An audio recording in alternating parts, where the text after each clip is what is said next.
What is going on, guys? Grave here. Welcome to Star Wars Battlefront 2. Sorry I've not uploaded lately. I've been sick since before New Year, so I hope you and yours, whoever you celebrated with, had a great New Year.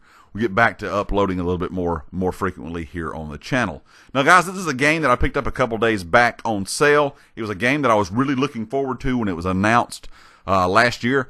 But the whole issue and drama with all the microtransactions, everyone being upset, and I understand because I was upset too, was one reason that I did not pick it up. I just did not enjoy the way EA had handled it. Now that they have pretty much scrapped the whole microtransaction idea, or not really scrapped it, it's still within the game, but pretty much redone the way they were handling it, I kind of decided I'm going to go ahead and try to get into it now. And I'm glad I did because I'm really enjoying it. So keep in mind, I'm still frustrated with EA. I don't like the way they handle it. I don't like microtransactions in games at all. But unfortunately, that's kind of the time we live in now. So, but looking besides that, or looking past that point, I'm going to really tell you what I think about the game from what I have played so far. I have beat the single-player story. I think the single-player story is great. You get a good bit of ground play. You get a good bit of the light side, the dark side. You get a good bit of galactic air fights. It is just a lot of fun, and it feels like a Star Wars experience.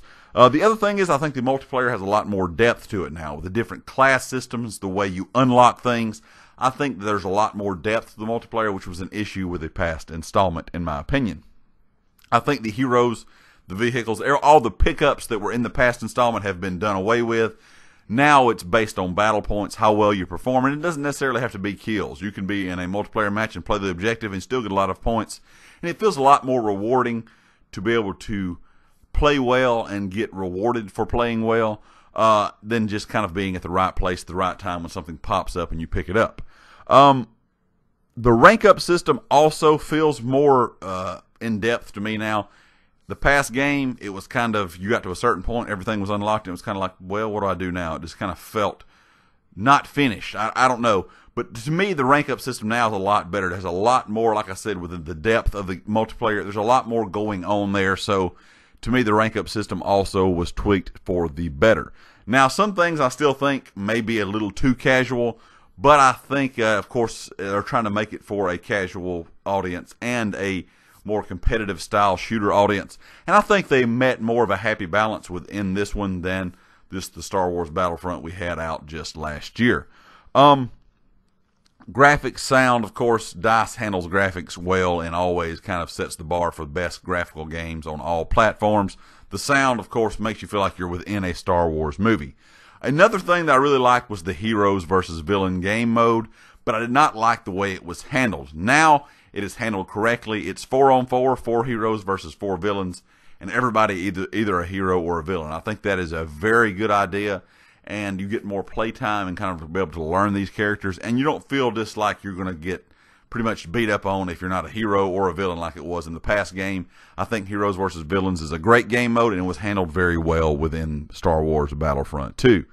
Like I said, guys, the microtransactions, of course, I know are still there. You can still buy things like you can in any game, Call of Duty, Battlefield. You can still spend money, but it does not feel as much like you have to now as it did when the game first came out. So hopefully they will keep it that way. Who knows, though? We'll just kind of have to wait and see. I kind of hate that everybody lost faith in EA and DICE, because even I did, because this is a really great game. If they would have dropped this game from day one like it is now, I think it would have had a lot more positive feedback and things going away from more of that microtransaction problem that the game had from the start. But I think overall, now is the time to start playing if you have not played it. I think it is great for Star Wars fans. Is it going to fill that shooter niche? I'm not sure. If you're playing Call of Duty, there's still 2 great shooters out there in Rainbow Six and Overwatch. I know shooters are kind of a year-by-year thing for some titles, and some, like Overwatch and Siege, just kind of keep adding to it. Those are great shooters. Now, I'm not sure if this one's going to make every first-person shooter fan happy, because you can play in third or first-person, of course. But I think it's a lot better than the first Star Wars Battlefront game that was just out last year. And I think if you would go into it now with an open mind, you will enjoy it as well, because the game is handled a lot better than its previous predecessor. Anyway, guys, of course, if you liked the video, hit the like. If you haven't subscribed yet, please do so, and I'll catch you next time. Peace.